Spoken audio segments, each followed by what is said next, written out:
In this video, we explore the principles of Stoicism and provide a detailed guide on how to incorporate them into your daily life. The first step to being more stoic is understanding the principles of Stoicism in the first place. One of the tenets of Stoicism is that virtue is the highest, or even only, good. What this means is that moral excellence, cultivated through wisdom, courage, justice, and moderation, is more important and to be pursued above external possessions and successes. So, your journey to Stoicism has to begin with a reevaluation of your values and your relationship with material things. Another important facet of Stoicism is the dichotomy of control. Stoics understand that while there are some things that are not within our control, like external events and other people's opinions, there are other things that are within our control, like our own thoughts, choices, and actions. So, they never try to influence events that are beyond their control or change people's opinions of them. At least, they try not to. Instead, they focus on shaping their responses and attitudes to situations and people, and also making the right decisions. It is probably this acceptance of the dichotomy of control that makes the acceptance of nature and impermanence possible. Nothing lasts forever, not even human life, and that's something that none of us can control. Sure, we can try to eat healthier, exercise, and avoid all the terrible habits, but even healthy people die unexpectedly. So instead of acting as if death is a foreign concept and something that might or might not happen, Stoics accept the inevitability of death and their inability to stop it from happening. Based on this truth, they choose to live in the moment every single time, doing what they can to appreciate every moment for the gift that it is. Death is not the only thing that Stoics believe is inevitable. They also believe that setbacks and hardships are bound to happen. And while those fall into the category of things that they can't control, they control what they can by anticipating challenges and rehearsing their actions and reactions to those challenges. This is how they are able to remain composed and appear as if nothing rattles them even when they get the biggest surprises. So when you see Stoics not react to situations, it's not because they don't care, it's because they've accepted that some things are just not within their control. Having said all of that, you would have to agree that putting all of these tenets into practice if you plan to grow towards Stoicism. And like with many things, the growth towards Stoicism starts with the mind. Start by incorporating meditation and mindful breathing into your daily routine. Practicing controlled breathing helps you to stay grounded in the present moment, as it teaches you to recognize and appreciate something as easily negligible as the fact that you can breathe. This skill would also come in handy when you find yourself in a particularly thorny situation that you can't control. What's more, dedicating time each day to meditation is a great way to move away from the dependence on material things to a reliance on inner strength. The period of meditation is when you want to take the time to reflect on your values and intentions, making sure that the way you live and react to events are actually reflective of your values. You also want to identify negative thoughts so that you can challenge and reframe them. There's a lot of mind work involved in becoming a Stoic,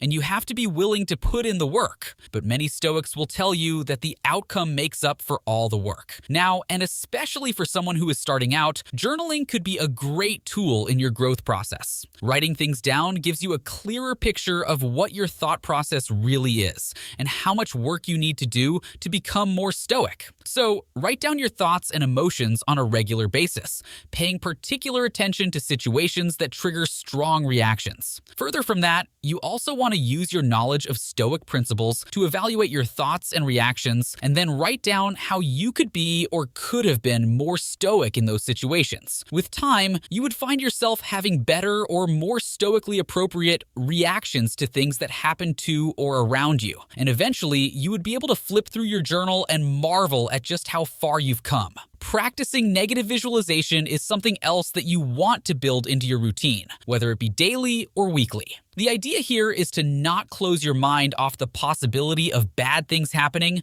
or your plans failing, but to consider what you would have to do if they did. Some people might see this as being pessimistic, always seeing the glass as half empty, but the way that Stoics see it, bad things will definitely happen. So you might as well just be prepared. Doing this can make you better equipped to practice the pause to reflect in the face of a challenge or distressing situation. Because you've visualized a similar thing happening, it's easier to restrain yourself from reacting impulsively and instead Take the time to reflect. What you're reflecting on is not what you could do to change the situation, but on your understanding of what just happened. You want to challenge your assumptions and interpretations of events, asking yourself questions like, am I magnifying negative aspects of this situation? Is this situation actually as bad as I perceive it to be? Or are there valuable lessons that I'm completely overlooking here? Answering these questions would help you to react to events in a way that reflects the fact that you understand the dichotomy of control. And the more you pause to reflect, the better you get at it. There are many benefits to doing this, if you really think about it. For one, it can be a way to get rid of anger issues if you normally struggle to regulate your temper. Meditation, breathing exercises, and taking the time to pause and reflect help you to regulate your emotions, preventing you from flaring up at the slightest inconvenience. And the better you are at regulating your emotions, the richer your relationships become. You just start to radiate a positive kind of energy that people want to be around. The fact that you start giving people the benefit of the doubt, thanks to your understanding of the fact that there are just some things that you can't control, would also make people more willing to be friends with you. Meanwhile, you also want to practice gratitude. In fact, the practice of negative visualization can help you to better practice gratitude for the present. Understanding that there are many bad things that could happen, but haven't, should be enough reason to be grateful every single hour of every single day. Gratitude shifts your focus towards what you do have, fostering contentment and reducing the grip that your desires have on you.